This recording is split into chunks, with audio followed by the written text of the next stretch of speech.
Durante 33 días, 90 hombres navegaron hacia el borde del mundo conocido. No llevaban mapas fiables.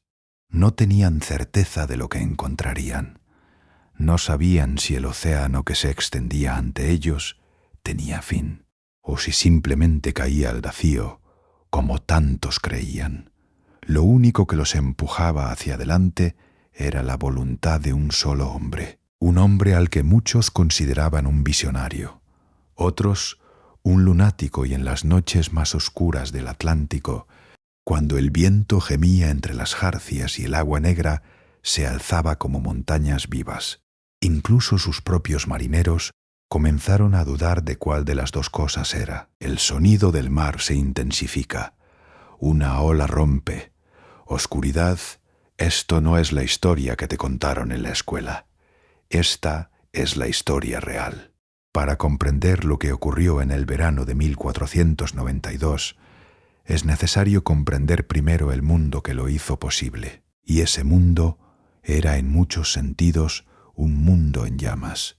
La corona de Castilla llevaba siglos en guerra, no una guerra cualquiera, una guerra santa total, existencial. La reconquista, ese esfuerzo titánico y generacional por expulsar a los musulmanes de la península ibérica, había consumido la energía, los recursos y la identidad de los reinos cristianos durante más de 700 años. 700 años de batallas, de asedios, de alianzas rotas y territorios ganados palmo a palmo, regados con sangre de cruzados y de jinetes del califato por igual.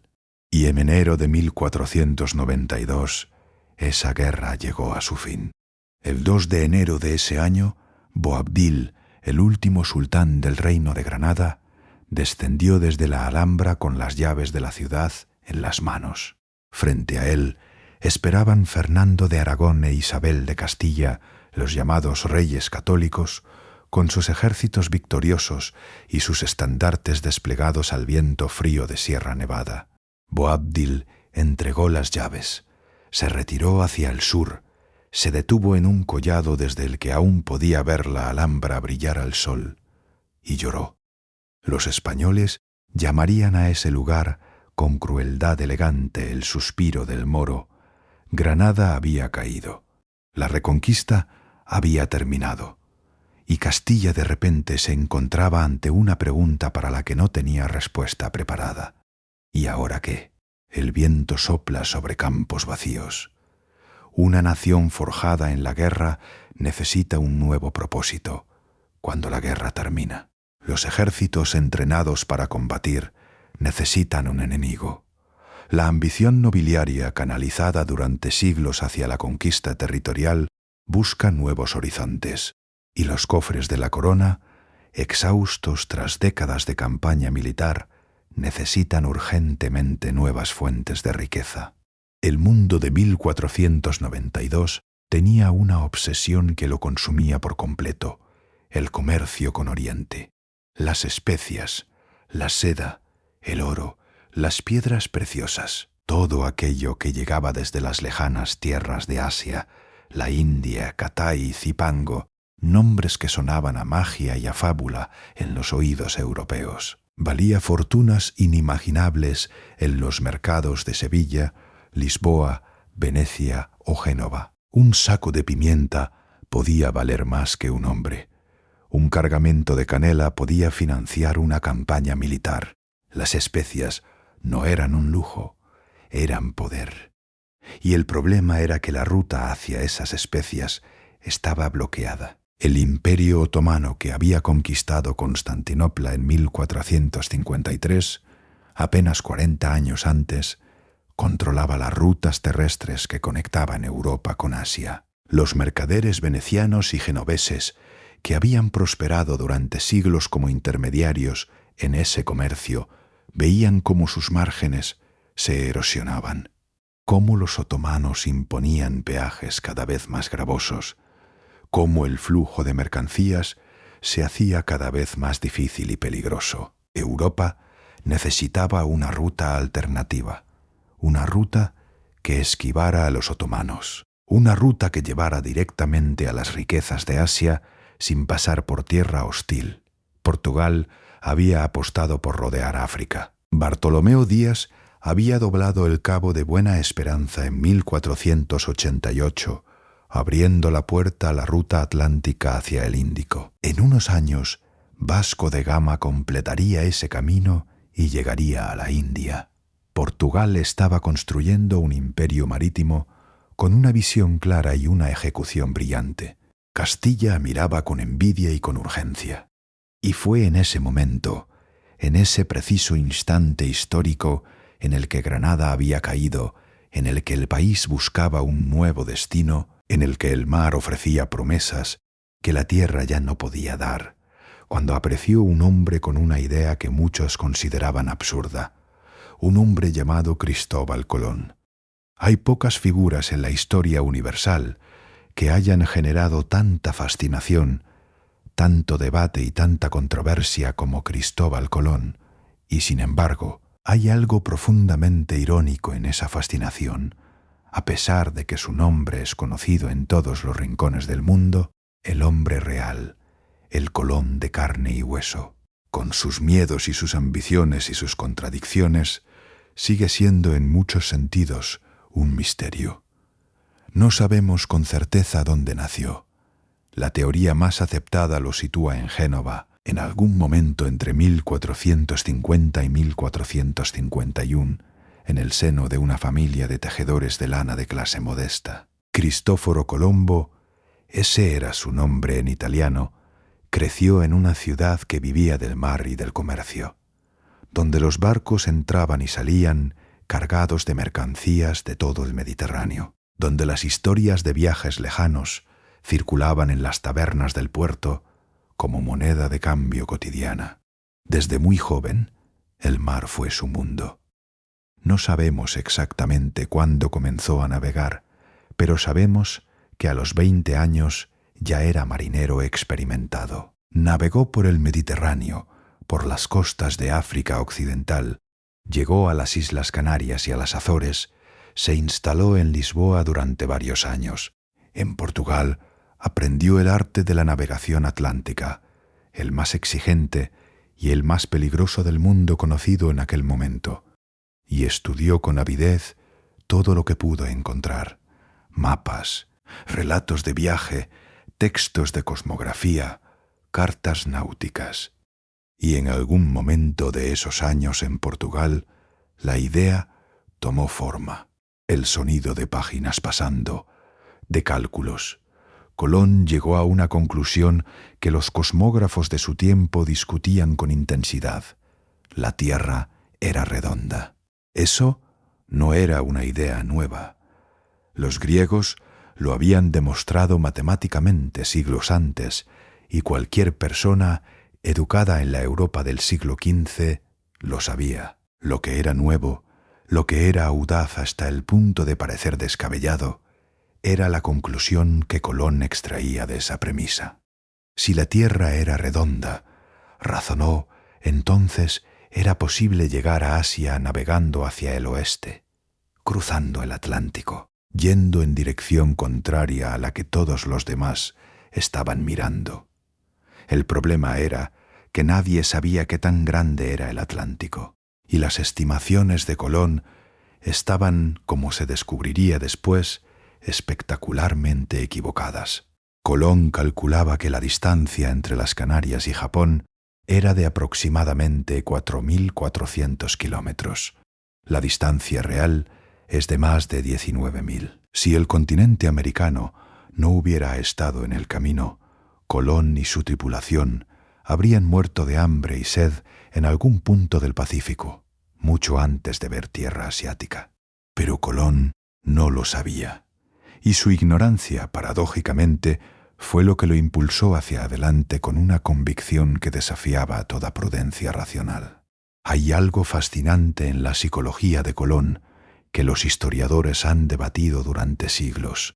No era simplemente un navegante ambicioso en busca de gloria y riqueza, aunque esas motivaciones también estaban presentes. Había algo más profundo, más oscuro, más complejo. Colón Era un hombre de fe intensa, casi mística. Creía genuinamente que Dios lo había elegido para una misión. En sus escritos posteriores llegó a referirse a sí mismo como el portador de Cristo.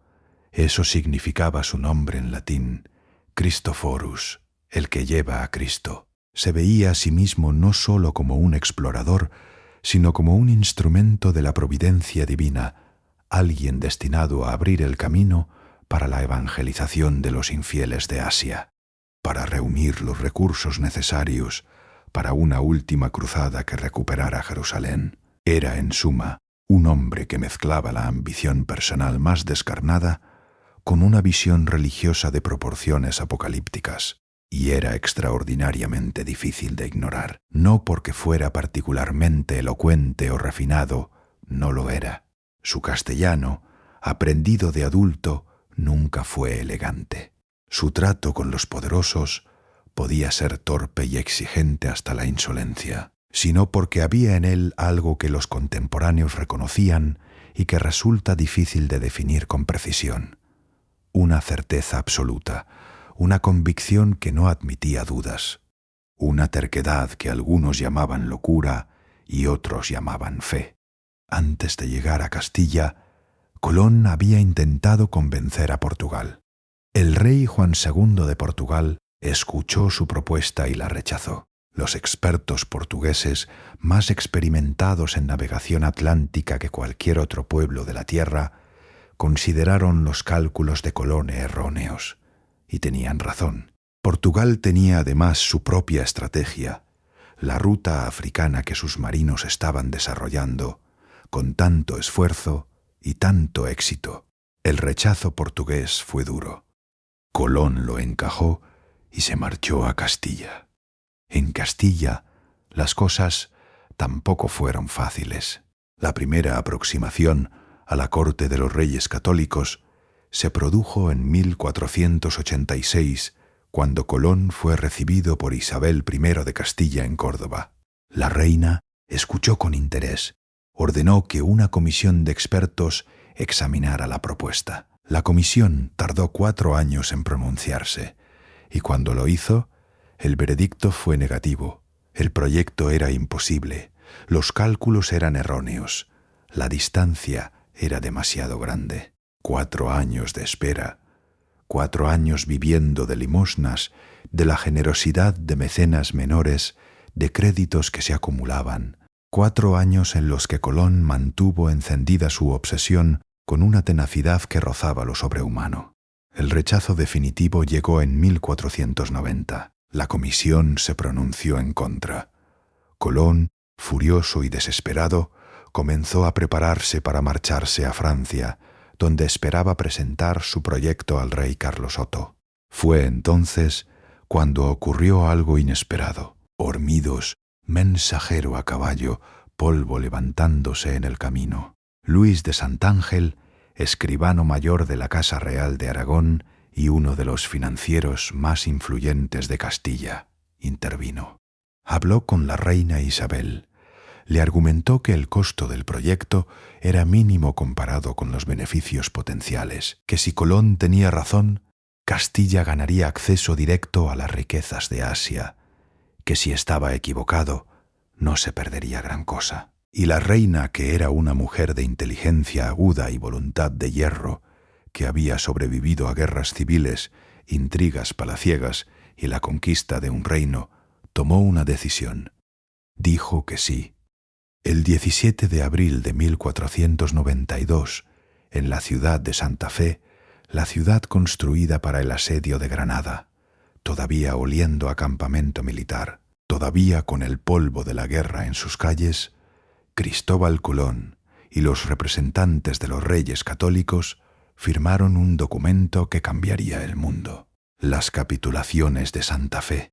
En ese documento, escrito en el castellano formal y solemne de la Cancillería Real, se establecían los términos del acuerdo. Colón sería nombrado almirante de la mar Océana, virrey y gobernador general de todas las tierras que descubriera. Recibiría el 10% de todas las riquezas que obtuviera de esos territorios.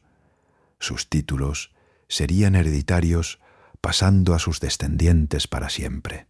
Eran condiciones extraordinarias, casi insolentes en su ambición, y el hecho de que los reyes católicos las aceptaran dice mucho sobre cuán desesperada era la búsqueda de Colón, pero también sobre cuán urgente era para Castilla encontrar una nueva fuente de riqueza y poder. El acuerdo estaba firmado. Ahora había que organizar la expedición. Y para eso, Colón fue enviado a Palos de la Frontera. El puerto de Palos, el río Tinto, barcas de pescadores, un sol ardiente sobre el agua quieta. Palos de la Frontera era, en 1492, una pequeña villa marinera en la desembocadura del río Tinto, en lo que hoy es la provincia de Huelva. No era un puerto importante ni una ciudad rica. Era un lugar modesto, acostumbrado al ritmo lento de la pesca costera y del comercio menor con las Canarias y la costa africana. Pero tenía dos cosas que Colón necesitaba desesperadamente: marineros experimentados y barcos capaces de navegar en el Atlántico abierto. La llegada de Colón a Palos no fue recibida con entusiasmo. Muy al contrario. El 23 de mayo de 1492, el alcalde y los regidores de Palos fueron convocados en la iglesia de San Jorge para escuchar la lectura de una carta real. La carta ordenaba a la villa proporcionar 2 carabelas equipadas y tripuladas como parte de una pena que la villa estaba cumpliendo por delitos pasados contra la corona.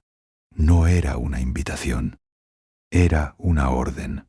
Los marineros de Palos sabían lo que se les pedía, y muchos no querían ir. Hombres en una taberna, voces bajas, miradas oscuras.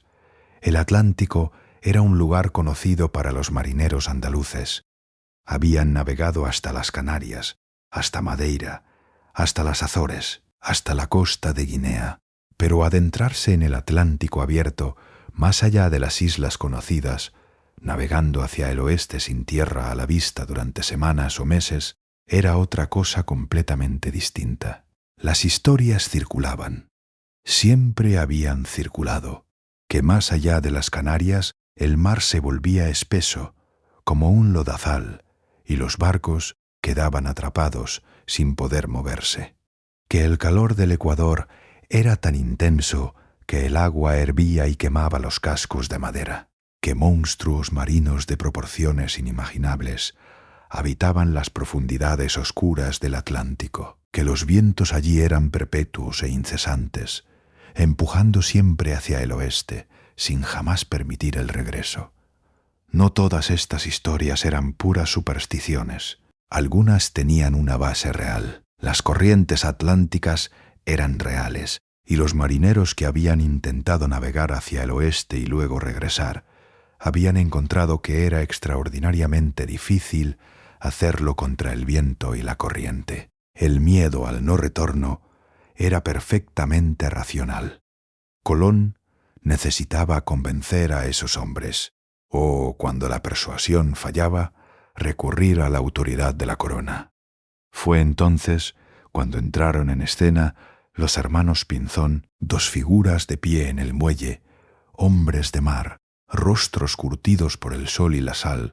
Martín Alonso Pinzón era el marinero más respetado de Palos. Hombre de unos 40 años, en 1492, había navegado extensamente, conocía el Atlántico mejor que casi nadie en la villa y tenía una reputación de competencia y liderazgo que le había granjeado el respeto de toda la comunidad marinera de la zona. Su hermano menor, Vicente Yáñez Pinzón, era también marinero experimentado y hombre de reconocida valentía. Sin los Pinzón, la expedición de Colón podría no haber ocurrido jamás. Fueron ellos quienes convencionaron a los marineros escépticos de Palos. Fueron ellos quienes pusieron su prestigio personal y su propio dinero en el proyecto. Fueron ellos, en última instancia, quienes hicieron posible que 90 hombres se subieran a 3 barcos y se adentraran en lo desconocido. La relación entre Colón y Martín Alonso Pinzón sería durante toda la expedición una de esas tensiones permanentes que definen los grandes viajes históricos. Dos hombres fuertes, dos voluntades poderosas, dos visiones que se necesitaban mutuamente y que, sin embargo, chocaban con la regularidad de las olas contra el casco de un barco. Las jarcias de un navío, el crujido de la madera, el sonido del calafateo. Los barcos eran preparados con un cuidado minucioso que refleja tanto la seriedad de la empresa como los conocimientos náuticos de la época. La flota constaba de 3 embarcaciones y cada una de ellas merece una descripción detallada, porque eran los protagonistas silenciosos de la historia que estaba a punto de comenzar. La Santa María era la nave capitana, la más grande de las 3. Era una nao, un tipo de embarcación más voluminosa y estable que las carabelas, diseñada para el transporte de mercancías más que para la exploración rápida. Medía aproximadamente entre 20 y 24 metros de eslora, con 3 mástiles y velas cuadradas. Su tripulación era de unos 40 hombres. Era robusta pero lenta, difícil de maniobrar en aguas poco profundas, y Colón mismo, según sus propias palabras posteriores, nunca llegó a sentirse completamente cómodo con ella. Algunos historiadores han señalado que la elección de la Santa María como nave capitana fue un error de Colón. Hubiera sido más apropiada para el comercio que para la exploración. La Pinta era una carabela de tamaño mediano, más ágil y rápida que la Santa María. Medía alrededor de 20 metros y llevaba una tripulación de unos 26 hombres, bajo el mando de Martín Alonso Pinzón. Era el barco más veloz de la flota, y durante la travesía sería la embarcación que marcara el ritmo, a menudo adelantándose a las otras 2. La niña, cuyo nombre real era Santa Clara, aunque todos la llamaban por el apodo que hacía referencia a sus propietarios, la familia Niño de Moguer, era la más pequeña de las 3. Carabela de unos 15 a 18 metros, con una tripulación de aproximadamente 24 hombres bajo el mando de Vicente Yáñez Pinzón. A pesar de su tamaño, o quizás gracias a él, la niña demostraría ser el barco más manejable y seguro de la flota. Colón, que inicialmente la miraba con cierta condescendencia por sus dimensiones, acabaría convirtiéndola en su favorita. Manos que trabajan la madera, cuerdas que se tensan, provisiones que se cargan. Durante semanas, el puerto de Palos fue una colmena de actividad frenética. Los calafates sellaban las juntas de los cascos con brea y estopa para impermeabilizar la madera contra el agua del mar. Los carpinteros reparaban maderos dañados, reforzaban cubiertas, instalaban nuevos elementos de aparejo. Los marineros embarcaban provisiones con una eficiencia que era parte rutina, parte ansiedad. Bizcocho, el pan duro y seco que era el alimento básico de los marineros. Carne salada y pescado en escabeche, queso, lentejas, garbanzos, aceite de oliva, vinagre, vino, agua en grandes toneles de madera. Había también mercancías para el comercio, cuentas de vidrio de colores, cascabeles, bonetes de lana, objetos de latón. Eran los regalos que Colón planeaba ofrecer a los soberanos asiáticos que esperaba encontrar. Y había instrumentos, los instrumentos de navegación que eran, en el siglo XV, tanto herramientas como talismanes. La brújula que señalaba el norte magnético con una aguja imantada que flotaba sobre agua o pivotaba sobre un eje. El astrolabio que permitía medir la altura del sol o de las estrellas sobre el horizonte para calcular la latitud. El cuadrante, que cumplía una función similar con mayor precisión. Las cartas de marear, esas imprecisas y preciosas representaciones del mundo conocido dibujadas a mano sobre pergamino de piel de cordero. Y los relojes de arena que medían el tiempo en el mar, cada media hora cuando la última arena caía un grumete la invertía y marcaba el paso del tiempo con su voz en el silencio del océano. El 3 de agosto de 1492, antes del amanecer, la flota de Colón zarpó del puerto de Palos de la Frontera. No fue una partida épica al estilo de las que imaginamos, No hubo fanfarrias reales, no hubo multitudes que vitorearan, no hubo escenas de gloria. Los reyes católicos no estaban presentes, estaban en otra parte, ocupados con los asuntos siempre urgentes de la corona. Solo estaban los marineros, sus familias, los vecinos del pueblo que habían salido a ver la partida con una mezcla de curiosidad, admiración y lástima, porque muchos de los que miraban desde el muelle aquella mañana pensaban sinceramente que aquellos hombres no volverían jamás. Niños, el sonido de llanto amortiguado. Imaginemos por un momento lo que debió de sentir un marinero de Palos aquella madrugada. Un hombre de quizás 30 años, que había vivido toda su vida en este pequeño puerto, que conocía el Mediterráneo y quizás las Canarias, que tenía una mujer y tal vez hijos esperándolo en una casa de piedra caliza, detrás de la iglesia de San Jorge. Había subido a bordo de la Pinta o de la Niña porque Martín Alonso Pinzón se lo había pedido, porque la paga era buena, porque la aventura llamaba con una voz que era difícil de ignorar cuando se era joven y se vivía en un puerto. Pero ahora, en la madrugada del 3 de agosto, con los gritos de mando resonando en el agua quieta del río, con las amarras siendo soltadas una a una, con los remos de los botes que empujaban los cascos hacia la corriente, ahora el miedo era real, concreto, físico. ¿Cuándo volvería a ver aquellas casas blancas? ¿Volvería a verlas algún día? Las anclas fueron levadas. Las velas se desplegaron lentamente capturando la brisa débil de la madrugada. Los 3 barcos comenzaron a moverse por el río Tinto hacia su desembocadura, hacia la barra de arena que separaba el río del mar abierto, hacia el horizonte que en aquel momento era solo una línea oscura bajo un cielo todavía negro de noche. Nadie hablaba demasiado. El crujido de la madera, el chasquido de las velas, el chapoteo suave del agua contra los cascos, y detrás, haciéndose más pequeño con cada minuto, el perfil de Palos recortado contra las primeras luces del alba. El mar abierto, la costa que desaparece. Durante los primeros días, la flota navegó hacia el sur, hacia las Islas Canarias. No era una ruta directa al oeste, eso vendría después. Las Canarias servían como el último punto de aprovisionamiento, el último contacto con tierra conocida antes del salto al vacío. La travesía hacia las Canarias fue relativamente tranquila, aunque no exenta de problemas. La Pinta sufrió una avería en el timón, la pieza más crítica de cualquier embarcación, sin la cual el barco era incapaz de mantener el rumbo. La reparación tomó tiempo y causó ansiedad.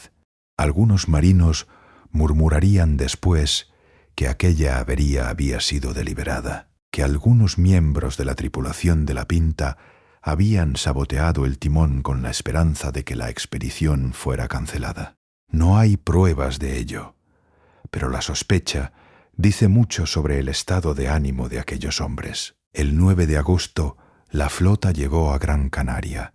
El 12 de agosto a La Gomera, donde se completaron las reparaciones, se embarcaron más provisiones y se esperó al viento favorable. Colón visitó a la gobernadora de La Gomera, Beatriz de Bobadilla, con quien se dice que mantenía una relación sentimental. El 6 de septiembre de 1492, con el timón de la Pinta reparado y los barcos cargados hasta los límites de su capacidad, la flota zarpó de La Gomera y dejó atrás el último rastro de tierra conocida, el horizonte vacío. Imaginad 3 cáscaras de nuez en medio de un océano que se extiende en todas las direcciones hasta donde alcanza la vista. Eso eran la Santa María, la Pinta y la Niña en el Atlántico abierto del otoño de 1492. Para comprender verdaderamente lo que vivieron aquellos 90 hombres durante las semanas siguientes, es necesario abandonar cualquier imagen romanizada de la exploración marítima y enfrentarse a la realidad brutal y cotidiana de lo que significaba navegar en el siglo XV. Los barcos eran pequeños, extraordinariamente pequeños para lo que se les estaba pidiendo. La Santa María, la más grande de la flota, tenía una cubierta principal de quizás 20 metros de largo. El espacio disponible para la tripulación, después de reservar espacio para las provisiones, los aparejos, los instrumentos y el equipamiento, era mínimo. Los hombres dormían donde podían, en la cubierta, bajo la cubierta, en los rincones que encontraban entre barriles y cuerdas enrolladas. No había camarotes para la mayoría de la tripulación. No había literas, no había colchones. Los marineros extendían sus mantas sobre la madera húmeda y dura. Se tapaban como podían y dormían con el movimiento constante del barco, el ruido perpetuo del agua y el viento, y el olor omnipresente a humedad, a alquitrán, a sal y a cuerpos humanos que llevaban semanas sin bañarse. El sonido del mar, el agua dulce, era el bien más preciado. Los toneles que habían embarcado en Palos y completado en las Canarias tenían que durar semanas y se administraban con una avaricia que era parte cálculo, parte terror. Cada marinero recibía su ración diaria, suficiente para sobrevivir, insuficiente para sentirse saciado. El vino se usaba para compensar. El vino no se corrompía como el agua y proporcionaba calorías y algo parecido al confort. La comida era monótona hasta el aturdimiento. El bizcocho, esas galletas de harina cocida 2 veces que podían durar meses sin pudrirse, pero que tenían la consistencia y el sabor del yeso, era el fundamento de la dieta. Se completaba con carne salada y seca, pescado en conserva, legumbres cocidas cuando había leña suficiente para encender el fogón, un pequeño brasero de arena situado en cubierta, que sólo podía usarse cuando el tiempo lo permitía. En los días de mal tiempo se comía en frío. El escorbuto, esa enfermedad producida por la deficiencia de vitamina C, no se manifestó en este primer viaje, pero era una amenaza constante en las expediciones largas, y los marineros que habían navegado en travesías prolongadas sabían de su existencia aunque no conocieran su causa. Las encías que se aflojaban, los dientes que se aflojaban, la debilidad creciente que vaciaba los cuerpos de energía. Estas eran las señales que todos temían ver aparecer en sí mismos o en sus compañeros. Magulladuras, sal incrustada en las grietas de la piel. La rutina de un marinero en aquella travesía estaba dividida en guardias. El tiempo en el mar se medía en cuartos períodos de 4 horas, durante los cuales la mitad de la tripulación estaba de guardia en cubierta mientras la otra mitad descansaba o dormía. Las guardias se alternaban sin descanso de día y de noche, con lluvia o con sol, con calma o con tormenta. Las tareas eran físicas y exigentes. Las velas had que izarse y arriarse según cambiaba el viento, y maniobrar con las grandes velas cuadradas de la Santa María en medio de un viento fuerte requería el esfuerzo conjunto de varios hombres. Las cuerdas del aparejo debían ser tensadas y soltadas constantemente. El casco need ser revisado con regularidad en busca de vías de agua. El agua que inevitablemente se acumulaba en la sentina, la parte más baja del casco, tenía que ser achicada manualmente con bombas y cubos. Y siempre, siempre, el sonido del mar, el crujido de la madera que se flexionaba con cada ola, el aullido del viento en las jarcias, el golpe sordo y repetitivo de las olas contra el casco. En la noche, ese sonido podía parecer amenazante, como si el océano fuera un ser vivo que intentara penetrar la madera delgada que separaba a los hombres del abismo. La noche en el mar estrellas, un marinero de guardia con la vista en el horizonte oscuro. Las noches eran las más duras. De día, el trabajo físico ocupaba la mente y el cuerpo. La luz del sol, aunque a veces implacable, era familiar y reconfortante. Había algo que hacer, algo que mirar, algo en lo que concentrarse. Pero de noche, en la guardia de medianoche o en la de madrugada, cuando el único sonido era el mar y las únicas luces eran las estrellas y los faroles débiles de los otros barcos, los pensamientos venían solos. los pensamientos que durante el día se mantenían a raya con el trabajo y el ruido. ¿Qué había allí adelante? ¿Había algo allí adelante? ¿Estaban navegando hacia tierra? ¿O estaban navegando hacia la nada, hacia el borde de un mundo que quizás no tenía fin, hacia una oscuridad de la que no habría regreso? Las supersticiones marineras afloraban con fuerza en esas horas. Los presagios, los sueños inquietos que se contaban en voz baja entre compañeros de guardia. El marinero que había visto una luz extraña en el agua. El otro que juraba haber escuchado voces en medio de la noche. Las historias que circulaban de barco a barco durante los momentos de calma, cuando los pequeños botes se usaban para ir y venir entre las embarcaciones. La fe también era parte de la rutina. Cada día al amanecer y al atardecer, la tripulación rezaba.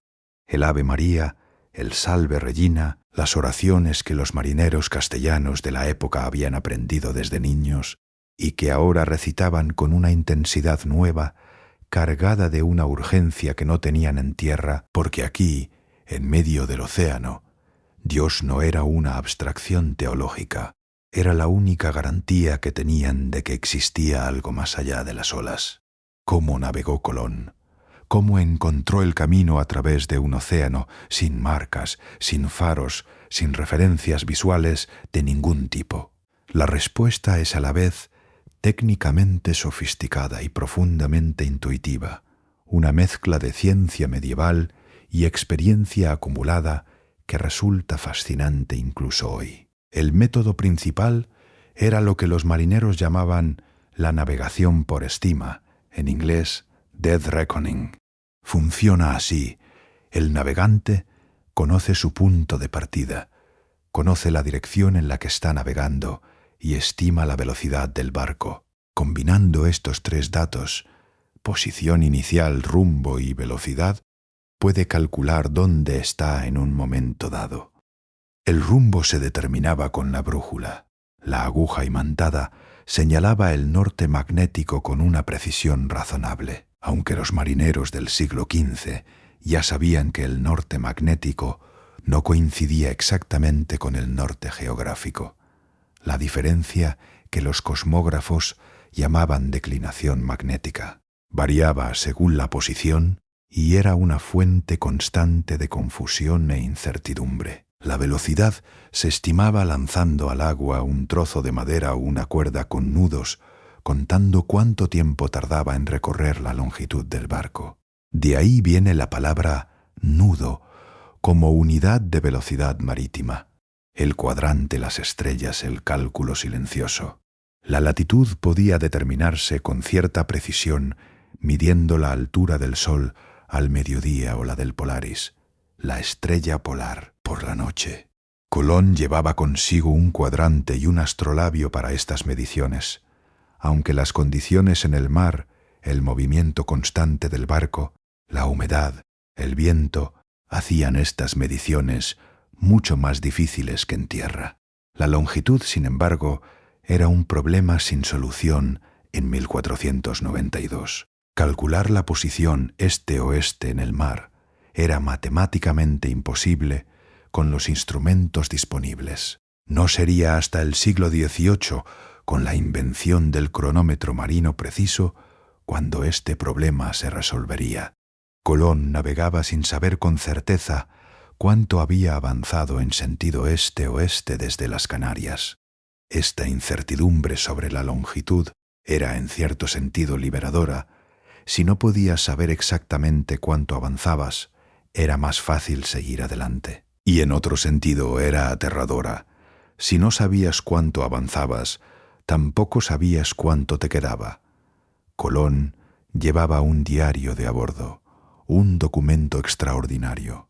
Aunque solo ha llegado hasta nosotros a través de una versión resumida y parcial, realizada por Fray Bartolomé de las Casas décadas después. En ese diario registraba cada día la distancia recorrida, las condiciones del mar y el viento, las observaciones sobre la naturaleza, los estados de ánimo de la tripulación, y también, según algunos historiadores, manipulaba las cifras, la pluma sobre el pergamino, números, tachaduras. Parece que Colón mantenía 2 registros de las distancias recorridas, uno real que guardaba para sí mismo y otro que comunicaba a la tripulación, en el que las cifras eran deliberadamente menores. La intención era obvia. Si los marineros pensaban que habían recorrido menos distancia de la real, tendrían la sensación de que las Canarias estaban más cerca de lo que estaban y sería más difícil que presionaran para regresar. La ironía es que, según los análisis modernos, la versión falsa que Colón daba a la tripulación era en realidad más cercana a la realidad que la versión verdadera que guardaba para sí. Sus cálculos de velocidad eran inconsistentes, y las cifras que consideraba exactas eran en muchos casos sobreestimaciones. En cualquier caso, la manipulación de las cifras dice mucho sobre la situación psicológica de la expedición. Incluso antes de que comenzara la crisis abierta, Colón sabía que el tiempo jugaba en su contra y que la confianza de sus hombres era un recurso tan limitado y precioso como el agua dulce en los toneles. 8. La zona de los alisios, el regalo del viento, las velas hinchadas, el agua azul profundo, el sol sobre el océano. Una de las decisiones más brillantes de Colón, aunque probablemente fue más intuitiva que calculada, fue elegir una ruta que lo llevaba por la zona de los vientos alisios. Los alisios son vientos constantes que soplan desde el noreste en el Atlántico norte tropical, de manera persistente y predecible durante casi todo el año. Son vientos favorables para navegar hacia el oeste, hacia América, aunque Colón no lo sabía, y Colón los encontró poco después de dejar las Canarias. Durante días, los 3 barcos navegaron con viento en popa, avanzando a una velocidad que resultaba casi inverosímil. En algunos días de la travesía, la flota recorrió más de 300 kilómetros. Para los marineros acostumbrados a las dificultosas navegaciones contra el viento del Mediterráneo o de la costa atlántica europea, aquella progresión constante y fluida era algo casi sobrenatural. Pero los alisios también tenían un lado oscuro desde la perspectiva de los marineros. Si esos vientos soplaban siempre desde el noreste, ¿cómo iban a regresar? ¿Cómo iban a volver a Castilla navegando contra un viento que parecía eterno? Era una pregunta que se hacía en voz baja, pero que todos tenían en la cabeza.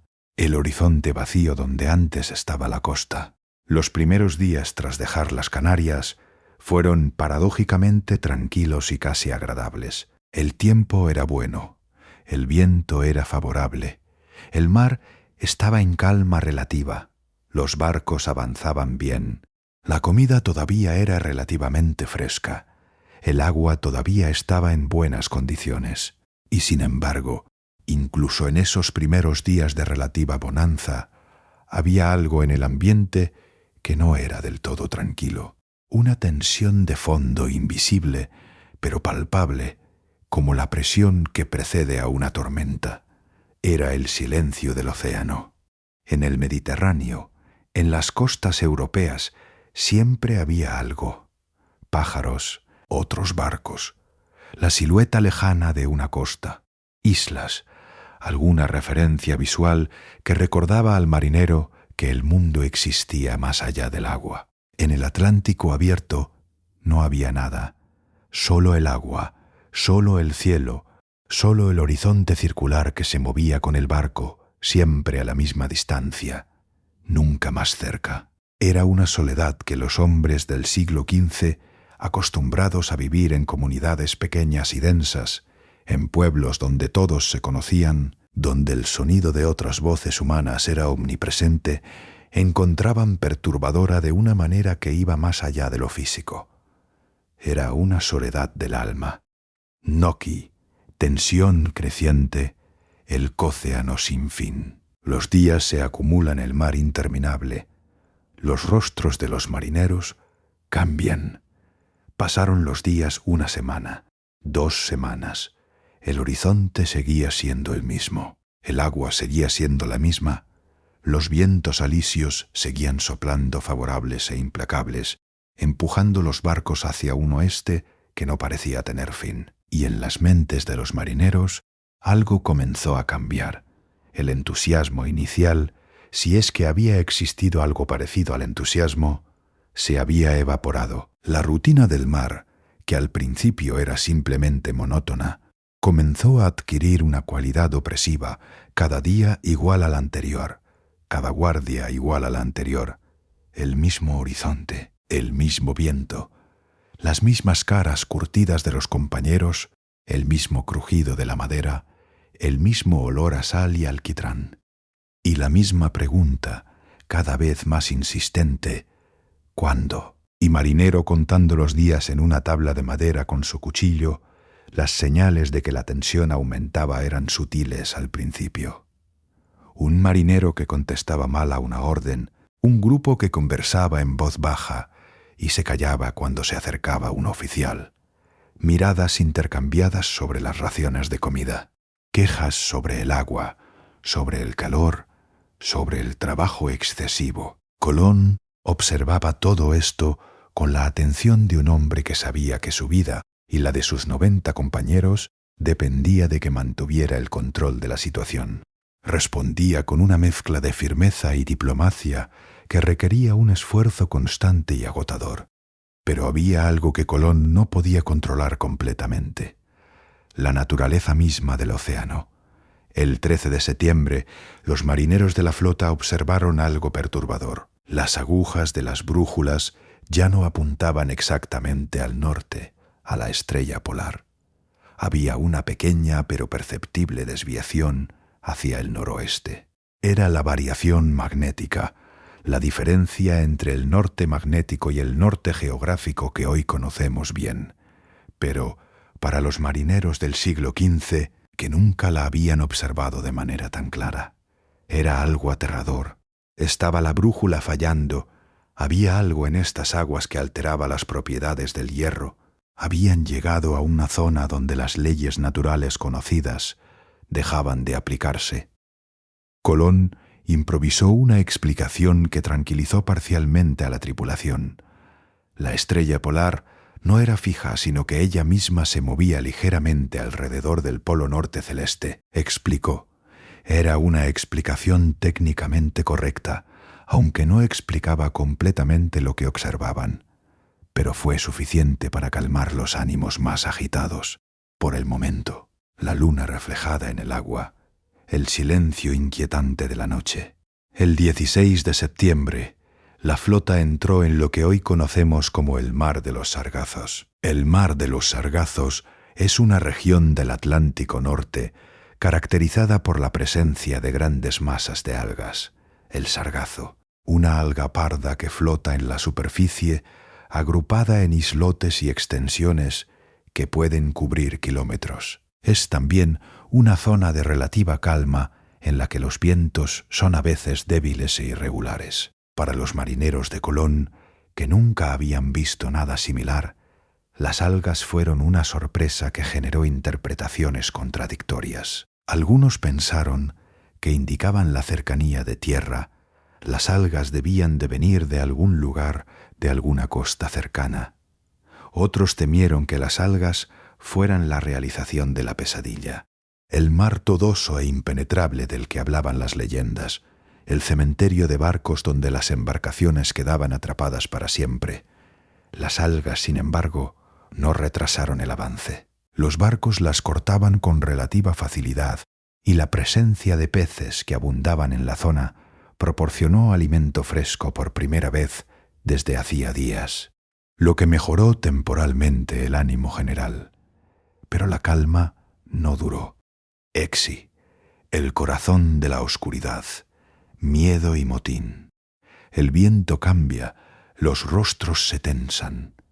A finales de septiembre, cuando la flota llevaba ya más de 3 semanas en el mar, la situación comenzó a deteriorarse de manera visible. El viento había amainado en varias ocasiones, prolongando la travesía más allá de lo que Colón había prometido. Las provisiones comenzaban a mermar a un ritmo preocupante. El agua de los toneles, que llevaba semanas en el calor del Atlántico, había empezado a corromperse. Adquiría un sabor y un olor desagradables que hacía cada sorbo una pequeña tortura. La comida era escasa, monótona y a veces dañada. Y lo que era peor, no había señales de tierra. Un grupo de marineros reunidos en la proa de la Pinta, voces bajas, gestos agitados, las murmuraciones que habían comenzado como susurros tímidos empezaron a adquirir forma y sustancia. Los hombres hablaban de regresar. Algunos decían que era imposible que hubiera tierra en esta dirección, que la tierra plana o curva daba igual, había un límite y lo habían cruzado. Otros argumentaban que incluso si hubiera tierra adelante, nunca podrían regresar contra los vientos alisios y morirían en el intento. La figura de Martín Alonso Pinzón era crucial en estos momentos. Pinzón era el hombre a quien los marineros de Palos respetaban. Era su patrón, su referencia, el hombre cuya palabra tenía más peso que cualquier carta real. Y Pinzón, aunque creía en la empresa, también era un hombre práctico que escuchaba a sus marineros y que entendía la diferencia entre valentía y temeridad. Las tensiones entre Colón y Pinzón eran crecientes. Colón tomaba las decisiones desde la Santa María, comunicándolas a los otros barcos mediante señales y gritos cuando las embarcaciones estaban suficientemente cerca. Pero Pinzón tenía su propia opinión sobre la ruta, sobre la velocidad, sobre los riesgos que se estaban asumiendo, y no siempre coincidía con la de Colón. Odos en la cubierta de la Santa María, solo la noche a su alrededor.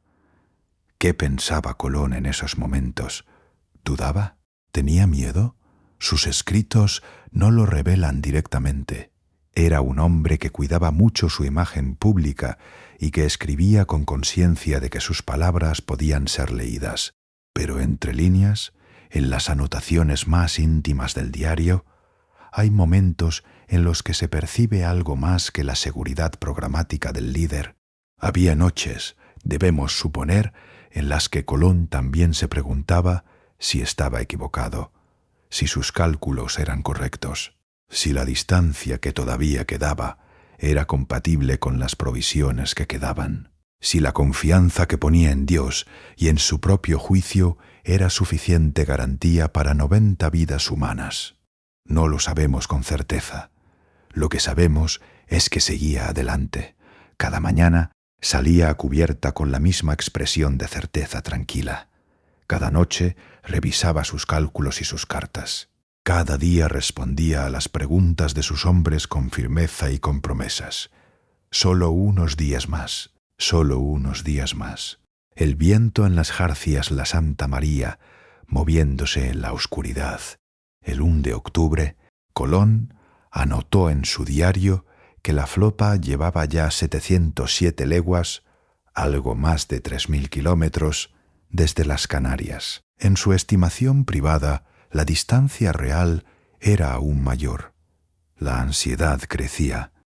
Los marineros de la Santa María comenzaron a organizar lo que los historiadores han descrito como un incipiente motín. No fue un motín en el sentido dramático de armas desenfundadas y capitán arrojado al mar.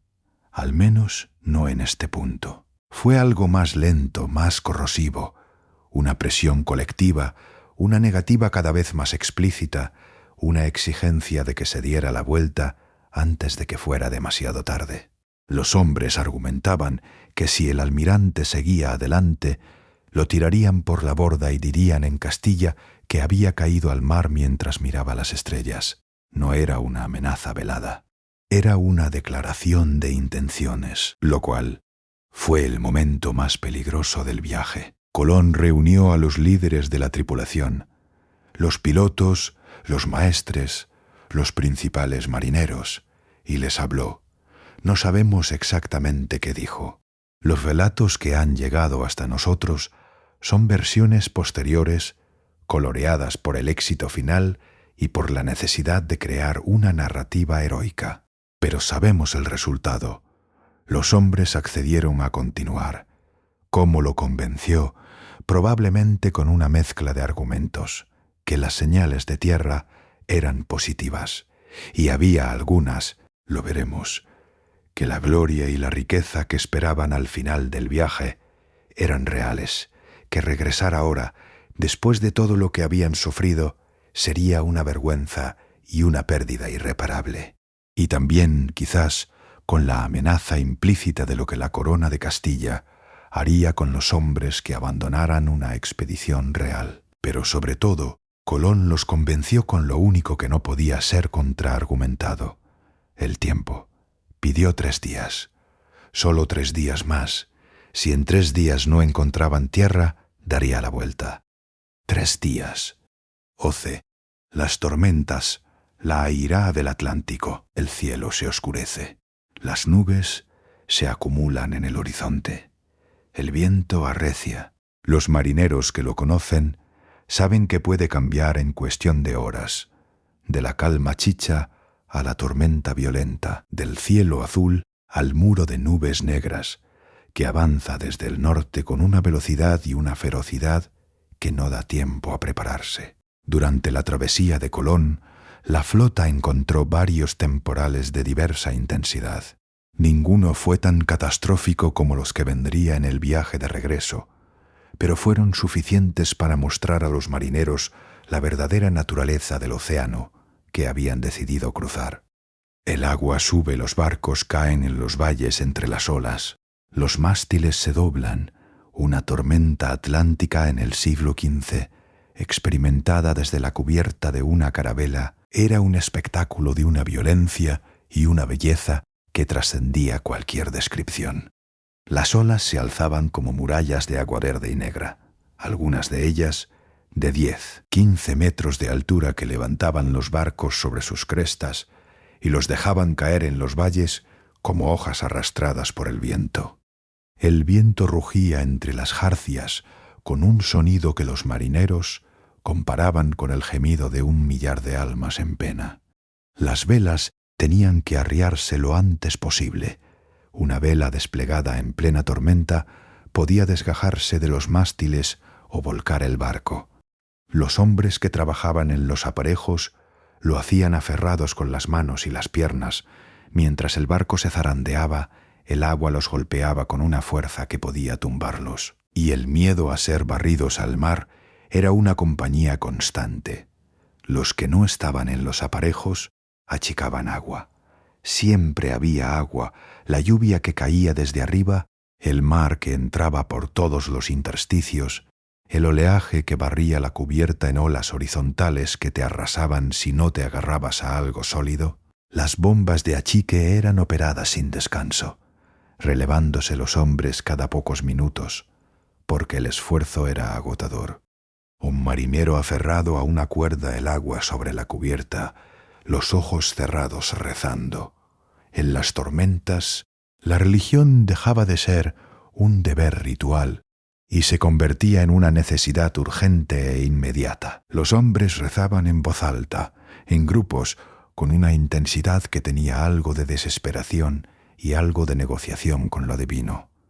Prometían peregrinaciones, abstinencias, limosnas. Invocaban a la Virgen María, a los santos patronos de los marineros, a cualquier intercesión sobrenatural que pudiera inclinar la balanza. Colón también rezaba, y entre las rezos seguía dando órdenes, seguía observando el cielo en busca de señales de que la tormenta amainaría. Seguía manteniendo esa compostura exterior que era, para sus hombres, la única garantía de que no todo estaba perdido. Porque cuando el capitán muestra miedo, el barco entero se hunde un poco más. La tormenta amaina, el sol regresa, hombres exhaustos sobre cubierta. Cuando las tormentas pasaban, dejaban un rastro de agotamiento y de daños. Cuerdas rotas, velas desgarradas, madera crujiente que delataba el estrés al que había sido sometida. Hombres con las manos en carne viva por la sal y el trabajo, con los huesos doloridos, con los ojos enrojecidos por la privación del sueño y con el miedo renovado. Porque si una tormenta podía hacer eso, ¿Qué sería de ellos si encontraban una de verdad? La respuesta a esa pregunta llegaría en el viaje de regreso. Pero eso pertenece a otra historia. 12. Las señales, el océano habla. Voces. Excitación. Fue alrededor del 25 de septiembre cuando las señales comenzaron a aparecer. Las señales eran algo que los marineros del siglo XV buscaban con la misma intensidad con la que un hombre sediento en el desierto busca agua.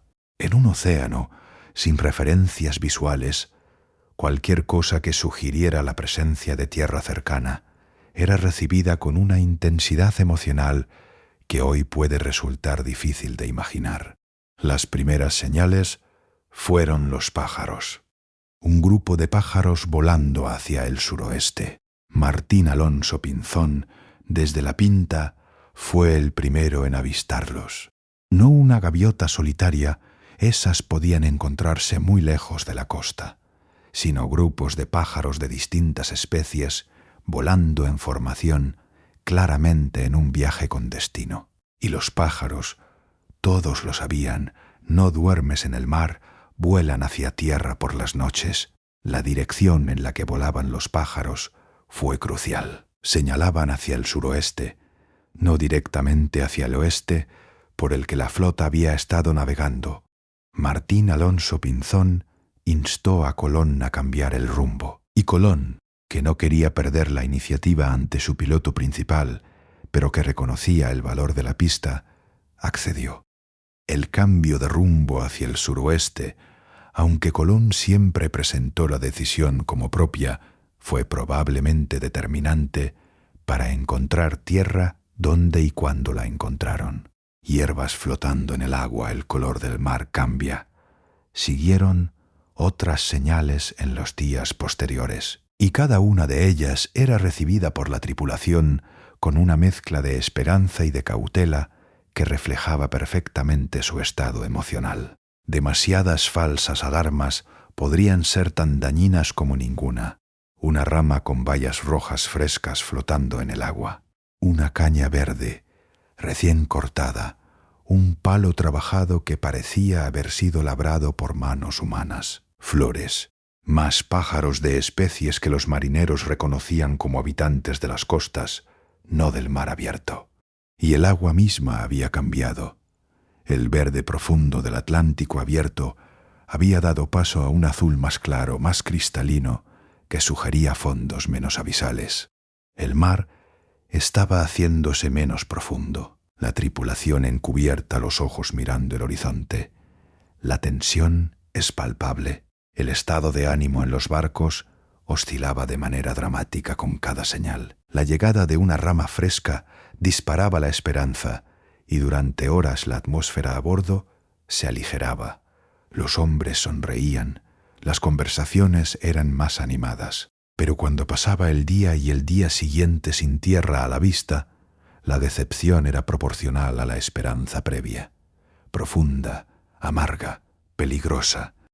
Colón anotó cada señal en su diario, las examinaba, las sopesaba, las analizaba y en privado las usaba para mantener viva su propia certeza en los momentos en que el océano parecía esforzarse por hacerle dudar. El 11 de octubre la actividad aumentó a un nivel que hacía casi imposible no creer que la Tierra estaba cerca.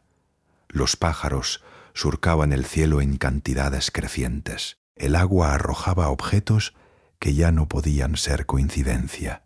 Más ramas verdes, una planta con frutos rojos que nadie reconocía, un trozo de madera tallada. Incluso los hombres más escépticos empezaban a mirar el horizonte con algo diferente en los ojos. Colón anunció que duplicaría el premio prometido, una pensión de 10.000 maravedís al año de por vida para el primero que avistara tierra firme. Esa noche, el 11 de octubre, cuando el sol se hundió en el horizonte oeste y las estrellas comenzaron a aparecer, toda la tripulación sabía que algo estaba a punto de ocurrir. La noche, las estrellas, 3 barcos en el océano oscuro, silencio. A las 10 de la noche, Mientras la flota avanzaba bajo un cielo estrellado que se reflejaba en el agua tranquila, Colón creyó ver una luz en la distancia, una luz débil, intermitente, que podría haber sido la llama de una antorcha o de un fuego. Llamó a uno de sus marineros de confianza, un tal Pedro Gutiérrez, que también la vio. Llamó a un tercero, Rodrigo Sánchez de Segovia, el veedor de la flota, que no pudo confirmarla. La luz desapareció. Quizás nunca estuvo allí. Quizás fue el reflejo de una estrella en el agua, la imaginación de un hombre que llevaba semanas mirando el horizonte con una intensidad que acababa por crear ilusiones. O quizás fue un fuego en una playa, la primera señal involuntaria de un mundo que estaba a punto de encontrarse con otro. 13. Tierra, el grito que cambió el mundo. La madrugada del 12 de octubre, la oscuridad justo antes del alba, eran las 2 de la madrugada del 12 de octubre de 1492. La Pinta, que era el barco más rápido de la flota y que navegaba en vanguardia, cortaba el agua oscura del Atlántico a buena velocidad con una brisa fresca que llenaba sus velas. En su proa, de guardia, estaba un marinero llamado Rodrigo de Triana. Rodrigo de Triana era un marinero de Sevilla, un hombre joven y de vista aguda que llevaba semanas mirando el mismo horizonte que todos los demás, sufriendo los mismos miedos y la misma desesperación que todos los demás. No sabemos casi nada de él. Su nombre y el momento de su gloria son casi todo lo que la historia nos ha conservado. A las 2 de la madrugada del 12 de octubre de 1492, Rodrigo de Triana levantó la vista hacia el horizonte de proa y vio tierra. Luego, el grito, ¡tierra! ¡Tierra! El grito rompió el silencio del océano como un trueno. Fue el grito más importante que jamás se ha dado en el mar, el grito que dividió la historia humana en un antes y un después. El grito que ninguno de los 90 hombres de la flota olvidaría mientras vivieran. En cuestión de segundos, la Pinta se llenó de vida. Los hombres salían de debajo de cubierta medio dormidos, tropezando unos con otros, mirando hacia donde señalaba Rodrigo de Triana. Y allí estaba, una línea blanca en el horizonte oscuro, la espuma de las olas rompiendo contra una costa, luminosa bajo la luna llena, que brillaba en el cielo sin nubes. La luna llena, la espuma blanca, la tierra en el horizonte. El cañón de la Pinta disparó, la señal acordada para avisar a los otros barcos. En la Santa María, Colón oyó el disparo, salió a cubierta, miró en la dirección que señalaban sus hombres y vio lo que había buscado durante años, lo que había prometido a reyes, a marineros, a Dios mismo que encontraría. Tierra. ¿Qué sintió Colón en ese momento? Alivio, triunfo, la confirmación de una fe que había sostenido contra todas las dudas y todos los obstáculos, o simplemente el cansancio infinito de un hombre que por fin puede soltar el peso que ha llevado durante demasiado tiempo. Sus palabras, según nos han llegado, fueron de acción de gracias a Dios. Se arrodilló, lloró, rezó el Gloria in excelsis Deo con la voz rota. Los marineros que lo rodeaban lloraban también, muchos de ellos, hombres que en los días anteriores habían estado a punto de amotinarse, que habían jurado entre dientes que el genovés estaba loco, que habían rezado para que aquella pesadilla terminara y poder volver a sus casas. Ahora lloraban de alivio y de una emoción que no tenía nombre preciso en ningún idioma. Los 3 barcos deteniéndose, las velas arriadas, la espera del amanecer. Colón tomó la decisión prudente de no acercarse a la costa en la oscuridad. No conocía los fondos, no sabía qué arrecifes o escollos podía haber. Ordenó que la flota mantuviera posición con las velas arriadas, esperando la llegada del alba. Debió de ser la noche más larga de todos sus años en el mar. Los hombres no dormían. Algunos rezaban. Otros hablaban en voz baja con esa excitación contenida que da el cansancio cuando la emoción es demasiado grande para el cuerpo que la sostiene. Miraban hacia dónde estaba la tierra, una silueta oscura que a veces se distinguía contra el cielo estrellado, con una intensidad que era parte esperanza, parte incredulidad. ¿Era tierra de verdad? ¿O estaban viendo lo que querían ver? El amanecer respondió la pregunta. 14. El amanecer del 12 de octubre. Un nuevo mundo. El sol sale, la luz rosada del alba ilumina el agua, y allí, ante ellos, está la tierra. Cuando la luz del 12 de octubre de 1492 comenzó a extenderse por el horizonte este, tiñendo el mar de rosa y de oro, los marineros de la flota de Colón vieron por primera vez con claridad lo que habían avistado en la noche. Una isla, no la costa de Asia, no las ciudades doradas de Zipango que Colón había prometido, no los palacios del Gran Khan que Marco Polo había descrito con tanto detalle. Solo una isla, verde, baja, bordeada de palmeras que mecían sus penachos al viento de la mañana, rodeada de agua de un azul y un turquesa que ninguno de aquellos hombres había visto jamás. Era hermosa, era absolutamente hermosa, y era algo que nadie en toda la historia de Europa había visto antes. Los barcos acercándose a la costa, el agua turquesa, las palmeras, el sonido de las olas. Mientras los barcos se acercaban lentamente a la costa, los marineros miraban en silencio, con esa atención total que se da cuando lo que se ve supera la capacidad del cerebro para procesarlo. Veían una vegetación exuberante que no se parecía a nada en Europa o en África. Veían pájaros de colores que no existían en sus experiencias previas. Veían el agua más transparente que habían visto en sus vidas, tan clara que desde la borda del barco podían ver el fondo de arena blanca a varios metros de profundidad.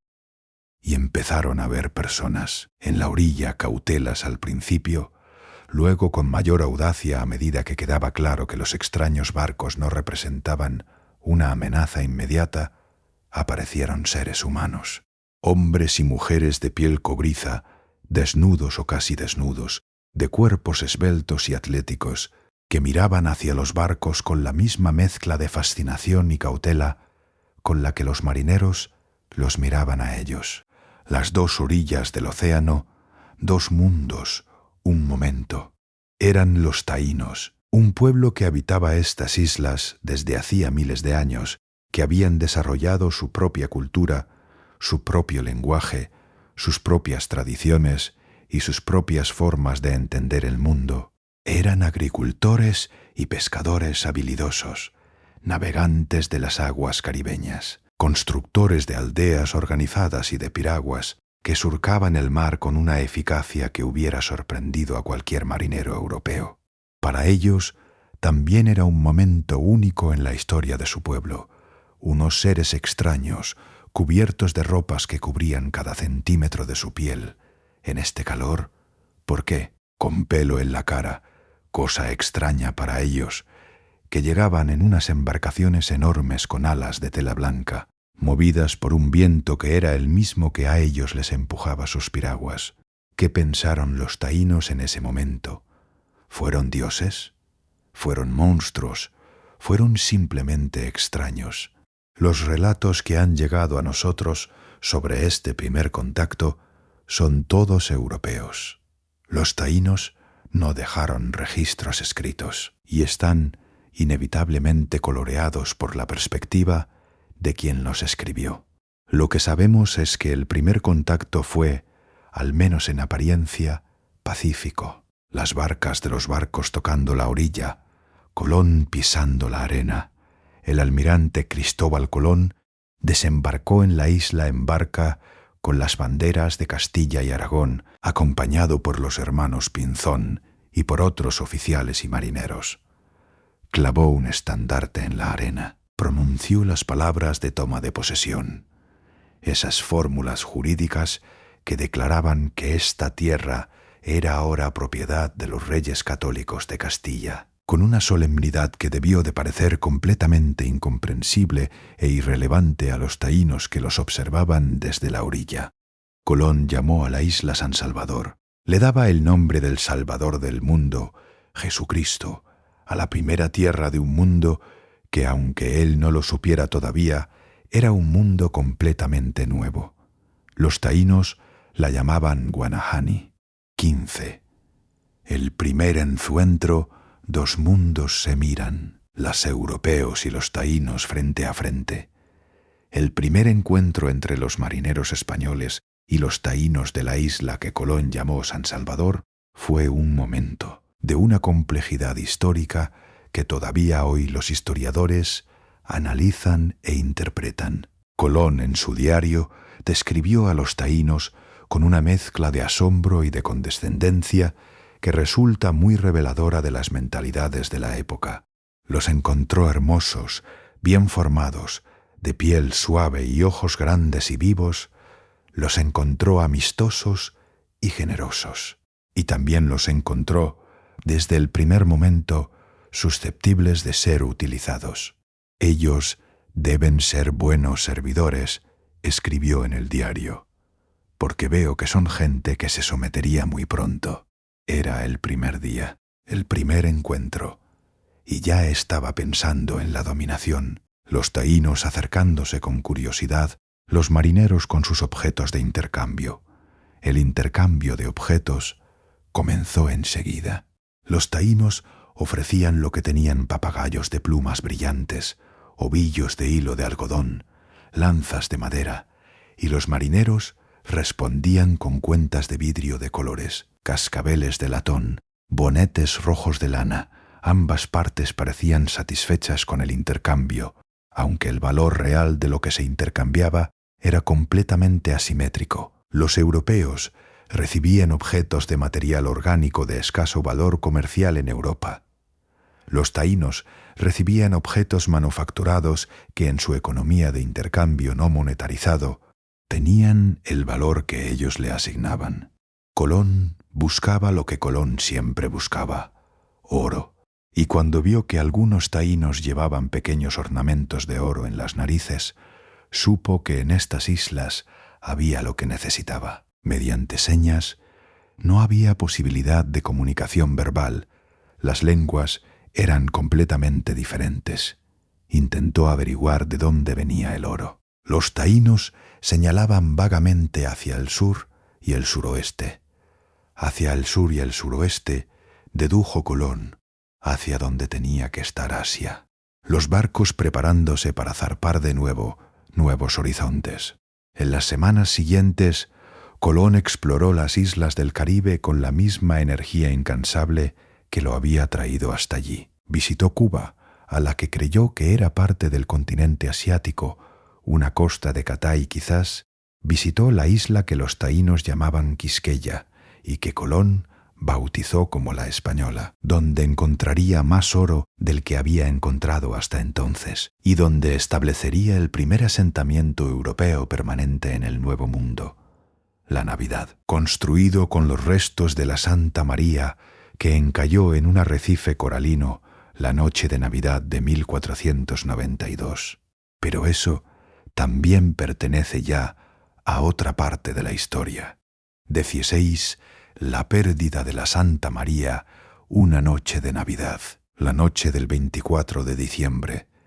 Las estrellas, el barco en movimiento, la noche del 24 al 25 de diciembre de 1492 fue la más oscura en términos prácticos de toda la expedición, aunque ocurrió cuando el peligro de lo desconocido ya había quedado atrás. Colón, agotado tras semanas de exploración, había cedido el mando de la Santa María a uno de sus oficiales y se había retirado a descansar. El oficial, a su vez, confiando quizás demasiado en la aparente calma de las aguas, había dejado el timón a cargo de un grumete, algo expresamente prohibido por las ordenanzas náuticas.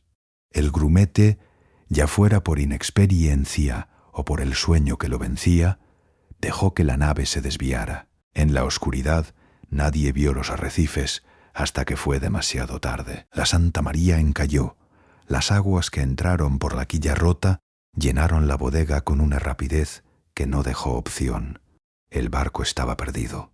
Los hombres trabajaron durante horas para intentar salvarla, pero fue inútil. La nao capitana de la expedición más importante de la historia se hundió aquella noche de Navidad en un arrecife de coral de la costa norte de la Española. Los hombres mirando los restos del barco, Colón ante el desastre. Para Colón, la pérdida de la Santa María fue un golpe duro, pero también vio en ella una oportunidad, o así lo presentó, con esa habilidad que tenía para transformar los desastres en providencia divina. No había espacio en la Niña y la Pinta para todos los hombres. Alguien tendría que quedarse, y quedarse significaba fundar el primer establecimiento europeo en el Nuevo Mundo.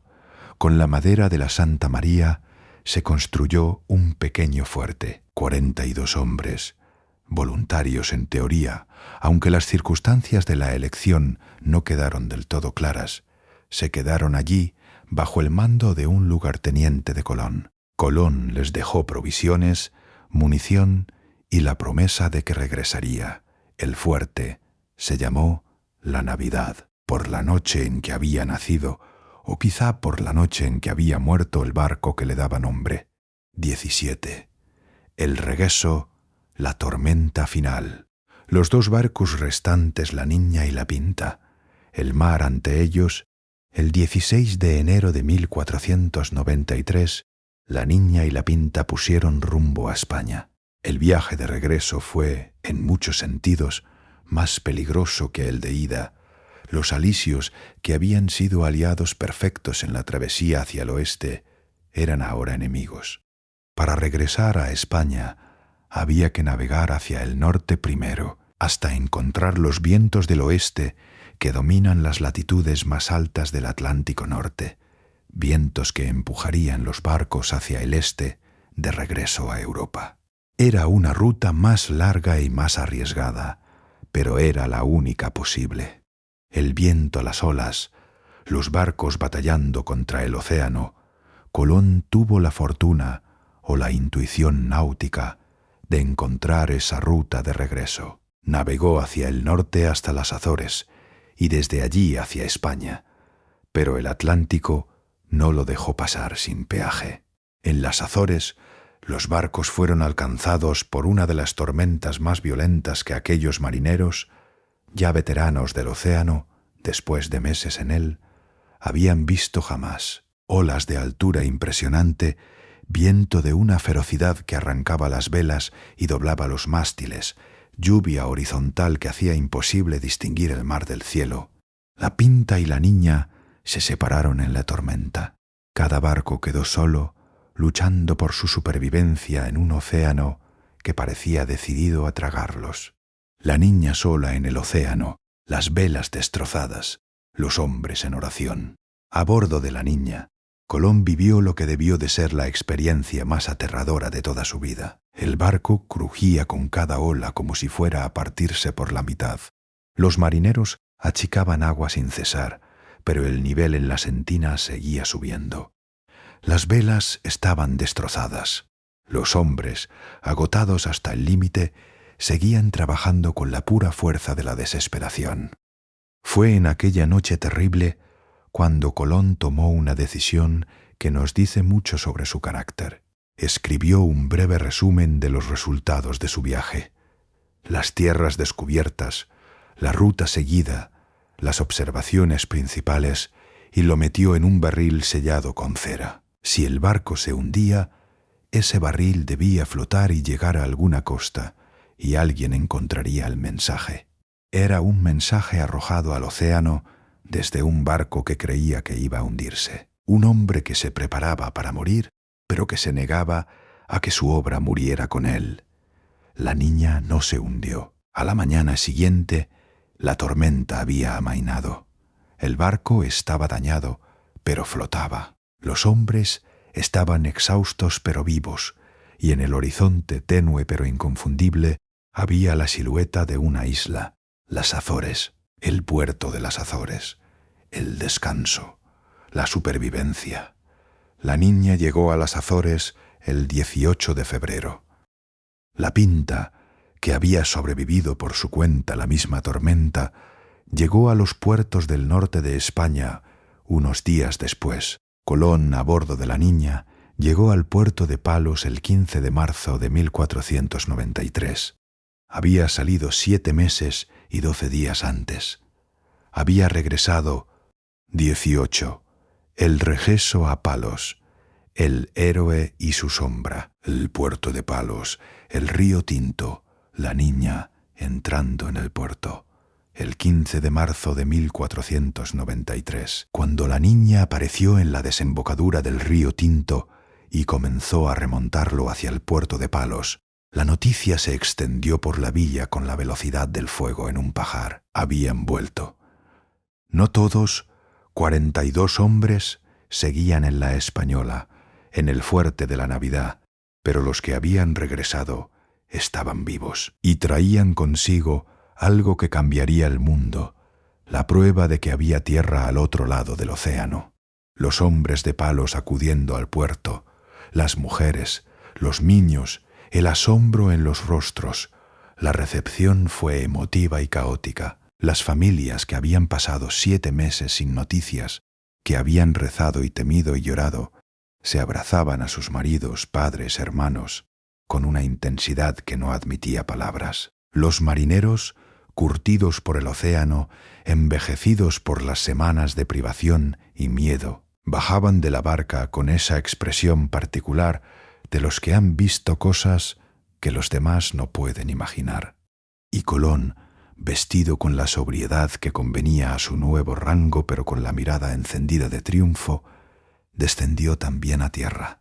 Lo que traía con él como prueba era extraordinario. Papagayos tropicales que chillaban y atraían miradas incrédulas, plantas y objetos desconocidos en Europa, oro, no en las cantidades enormes que había prometido, pero suficiente para demostrar que existía, y algo más impactante todavía, una docena de taínos que había traído consigo para presentarlos a los reyes católicos. Aquellos hombres y mujeres taínos, arrancados de su mundo por la fuerza o el engaño, los relatos varían, que viajaban hacia un mundo que no podían imaginar. Miraban cuanto los rodeaba con unos ojos en los que se mezclaban el miedo, la confusión y una curiosidad que la situación hacía imposible de satisfacer libremente. Los taínos en las calles de Palos, los habitantes mirándolos, el encuentro de dos mundos. Colón viajó hacia la corte que se encontraba en Barcelona en aquel momento. El viaje a través de Castilla fue un triunfo continuo. En cada ciudad y pueblo por donde pasaba, la gente salía a verlo. Era el hombre que había cruzado el océano, el hombre que había llegado a Asia, o eso pensaban todos en ese momento, y había regresado. Los reyes católicos lo recibieron en Barcelona con honores sin precedentes. Lo sentaron a su lado, un honor extraordinario, reservado normalmente solo para la más alta nobleza. Confirmaron sus títulos y sus privilegios. Escucharon su relato con una atención que era parte fascinación política, parte cálculo estratégico, porque lo que Colón les traía no era solo una historia de aventuras, era el inicio de un imperio. 19. Las consecuencias, el mundo que nació del océano, mía las líneas que dividen el conocido del desconocido, borrándose poco a poco, lo que comenzó el 3 de agosto de 1492 en el pequeño puerto de Palos de la Frontera, cambió el curso de la historia humana de maneras que sus protagonistas no podían imaginar ni remotamente.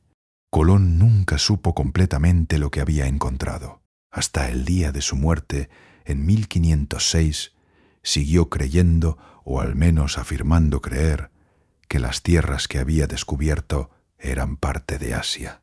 Fue necesaria la perspicacia de otros navegantes y, sobre todo, la labor cartográfica de Américo Vespucio para que Europa comprendiera que lo que había al otro lado del Atlántico era un continente completamente nuevo, desconocido para el mundo euroasiático y africano. Un nuevo mundo. El mapa de Walsemeller de 1507, con el nombre América escrito por primera vez. Las consecuencias de ese descubrimiento se desarrollaron durante décadas y siglos, y fueron de una complejidad moral y histórica que todavía hoy nos desafía a comprenderlas y juzgarlas.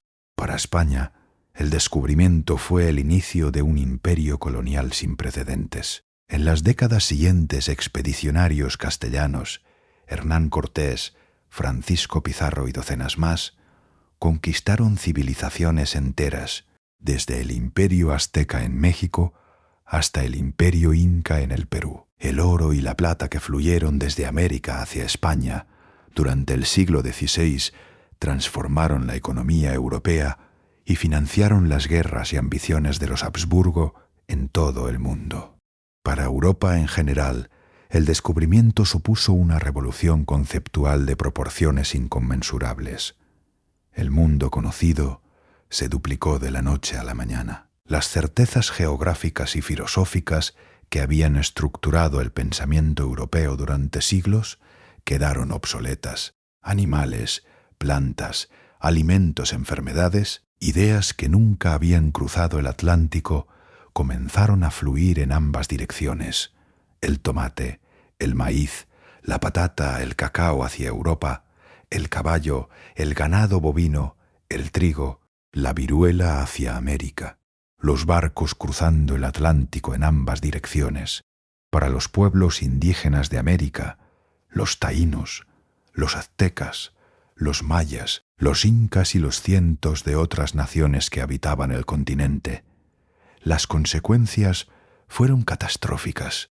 La conquista española supuso la destrucción de sus sistemas políticos, la devastación de su cultura y sus religiones, y sobre todo, la muerte de millones de personas a causa de las enfermedades europeas contra las que sus sistemas inmunes no tenían defensa. El sarampión, la viruela, la gripe, la tos ferina, epidemias que en Europa mataban a algunos y dejaban inmunes a los supervivientes. En América barrían poblaciones enteras que nunca habían estado expuestas a esos agentes patógenos. La demografía del continente americano colapsó de una manera que todavía hoy los historiadores discuten en sus detalles, pero cuya magnitud es indudable. Estimaciones conservadoras hablan de una reducción del 50 al 90% de las poblaciones indígenas en el primer siglo de colonización. Fue una de las mayores catástrofes demográficas de la historia humana. La oscuridad y la despoblación, el descubrimiento y la devastación, y sin embargo, de esa catástrofe nacieron también culturas nuevas, mestizas, que mezclaban lo europeo, lo indígena, y más tarde, tras la llegada forzada de millones de africanos esclavizados, lo africano en síntesis que dieron al mundo lenguas, músicas, gastronomías, filosofías y formas de ser que no existían antes de 1492. El legado del viaje de Colón es, en suma, un legado profundamente ambivalente. No es la historia heroica sin sombras que se enseñaba en las escuelas del siglo XIX y buena parte del XX. No es tampoco la historia puramente criminal y condenable que algunas narrativas contemporáneas proponen.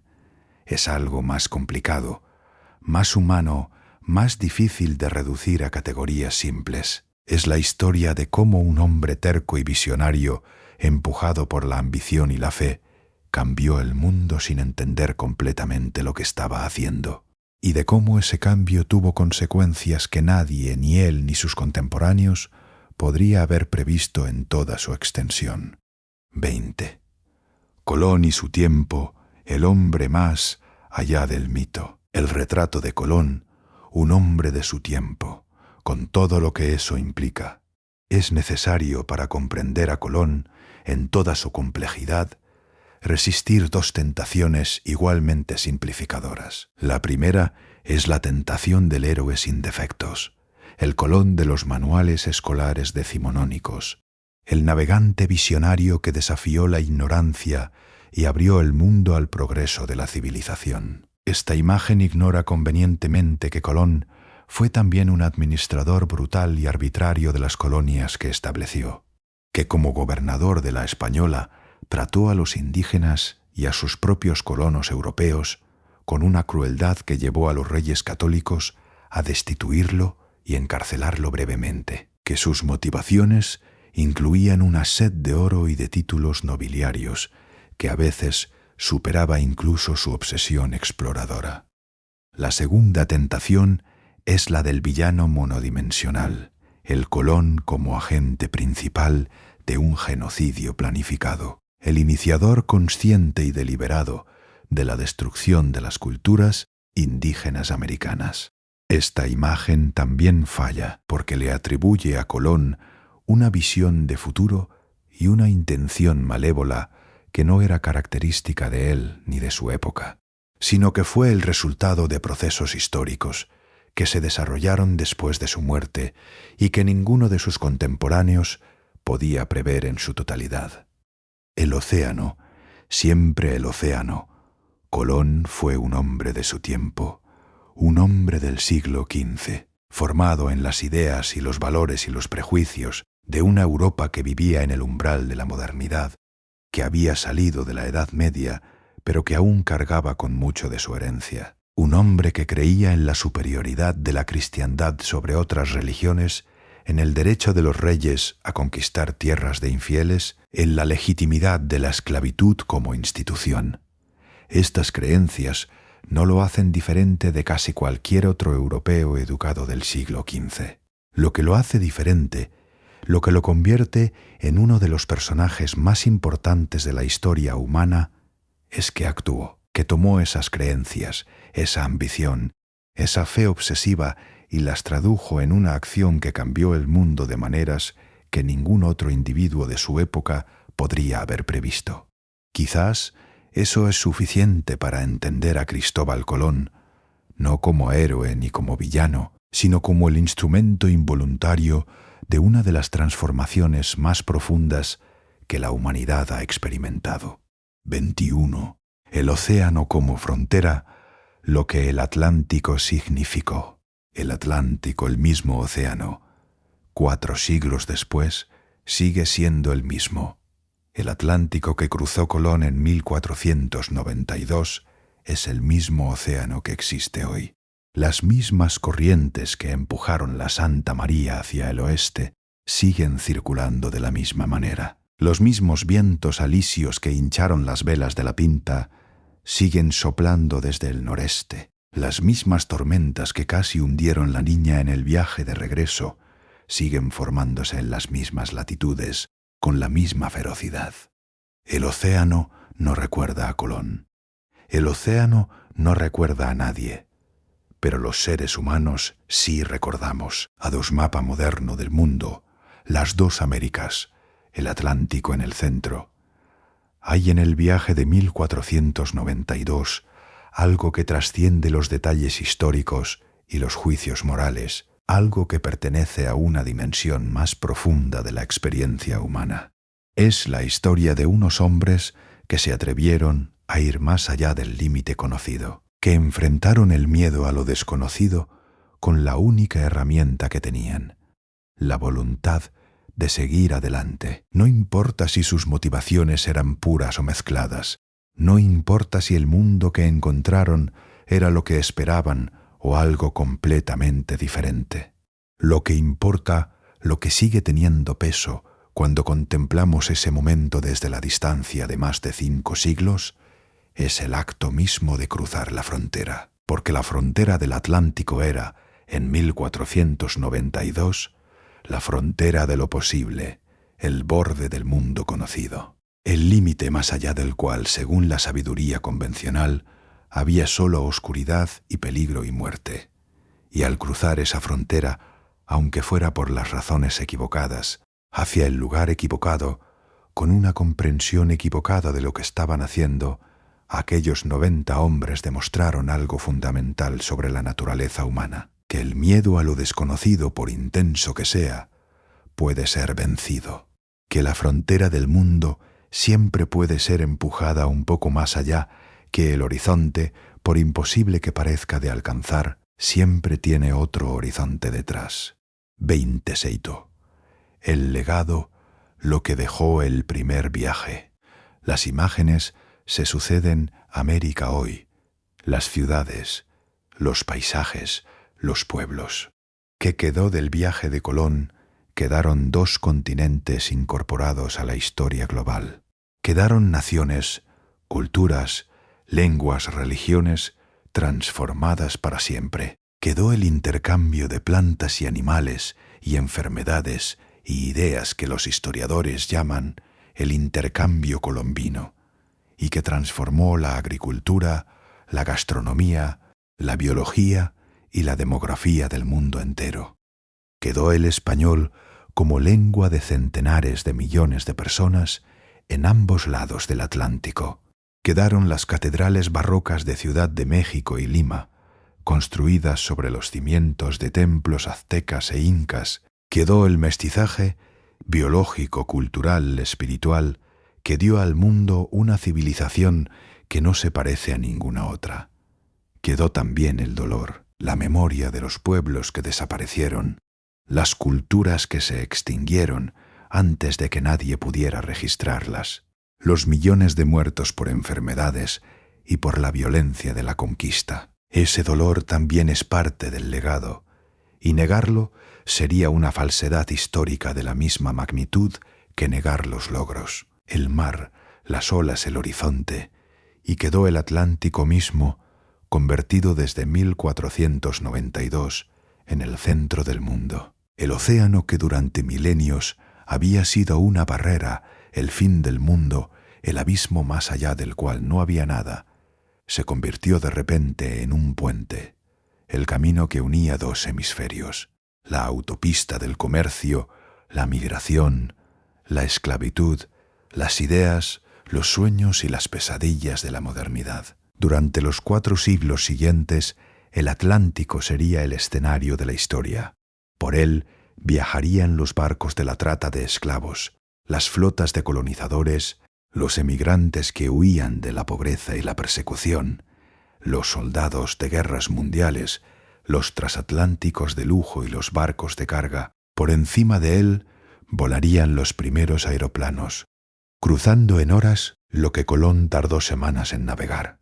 Y todo eso comenzó con 3 barcos pequeños y 90 hombres que partieron del río Tinto antes del amanecer del 3 de agosto de 1492. Pentetrice. Colón en la historia, mito y realidad. Las estatuas de Colón en todo el mundo. Las controversias, el debate que no cesa.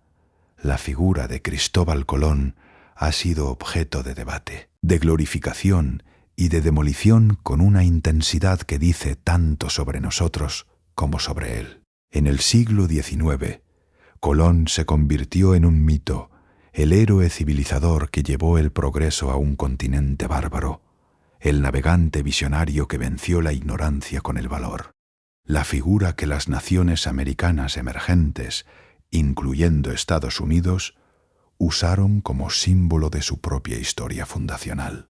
El día de Colón, las estatuas en los parques, las calles con su nombre, era un héroe sin defectos, un icono conveniente. En el siglo XX, y especialmente a partir de 1992, cuando se conmemoraron los 500 años del viaje, la imagen comenzó a desmoronarse. Los historiadores señalaron lo que se había callado durante tanto tiempo: el tratamiento brutal de los indígenas, la esclavitud, la codicia, el inicio de un proceso de destrucción cultural sin precedentes.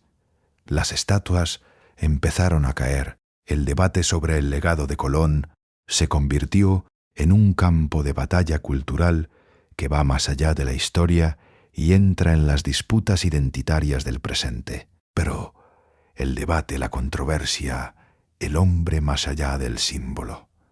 Pero la historia real, la del hombre que se subió a un barco en Palos, un agosto de 1492, está en algún lugar entre el héroe sin tacha y el villano sin redención.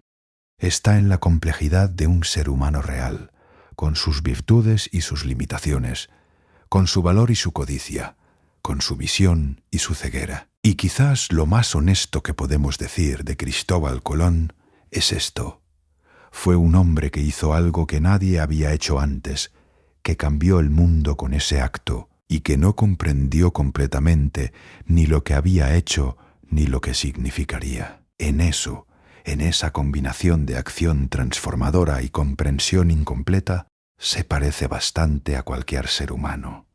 Ventecaduro, los olvidados, los marineros de Palos, los hombres que hicieron posible el viaje.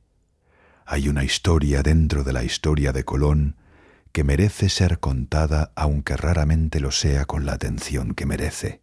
Es la historia de los marineros, no de Colón, no de los Pinzón, de los hombres sin nombre que aparecen en los registros como simples marineros, grumetes, calafates, hombres de Palos, de Moguer, de Huelva, de Sevilla, nombres que a veces ni siquiera conocemos o que conocemos solo de manera fragmentaria, como datos en un archivo. Pedro de Terreros, el mayordomo de Colón, Juan de la Cosa, el propietario de la Santa María y cartógrafo que dibujaría el primer mapa del mundo que incluía las Américas, Diego de Arana, el alguacil mayor, Rodrigo Sánchez de Segovia, el veedor real, Rodrigo de Triana, que vio la tierra primero, y los otros, los anónimos, los que no dejaron registros, los que tal vez murieron en la Española antes de ver Castilla de nuevo, el puerto de Palos, hoy el río Tinto, la quietud. Para esos hombres, el viaje de 1492 no fue una aventura histórica.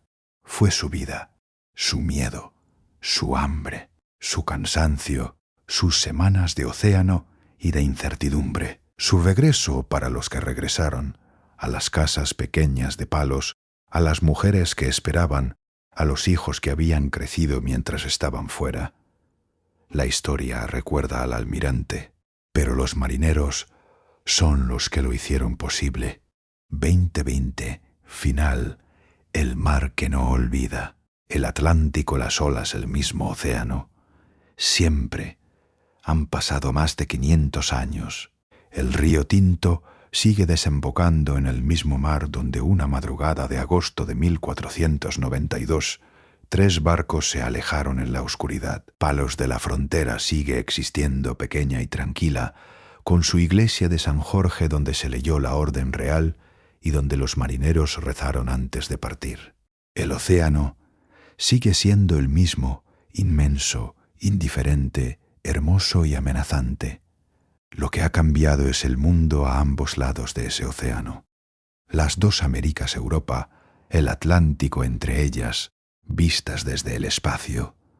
Cuando miramos hoy el mapamundi, esa imagen familiar que todos hemos visto desde niños, con las masas continentales en sus colores y los océanos azules entre ellas, estamos mirando el resultado directo de lo que ocurrió en el verano y el otoño de 1492. Ese mapa no existía antes de Colón, o existía de manera incompleta, con un gran vacío al oeste de Europa, un interrogante dibujado en pergamino por manos que no sabían qué había en ese espacio en blanco. Colón llenó ese espacio, no con lo que esperaba encontrar, sino con algo que nadie esperaba, el espacio en blanco del mapa, llenándose la América emergiendo del vacío. Y en esa ironía final hay algo profundamente humano, algo que va más allá de la historia de un navegante genovés al servicio de la corona de Castilla.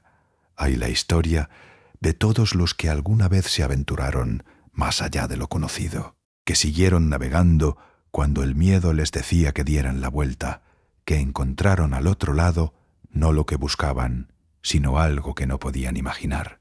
La historia de la exploración es siempre, en algún nivel, la historia de ese instante, el instante en que el horizonte se rompe y aparece lo desconocido. La Pinta, la Niña, la Santa María, el océano, 3 barcos, 90 hombres, 33 días de océano abierto, y al otro lado, un mundo, el sonido del mar. El mar da a quien lo cruza no lo que busca, sino lo que el mundo necesita que encuentre, y eso, a veces, es más de lo que ningún hombre puede comprender en una sola vida. Fin.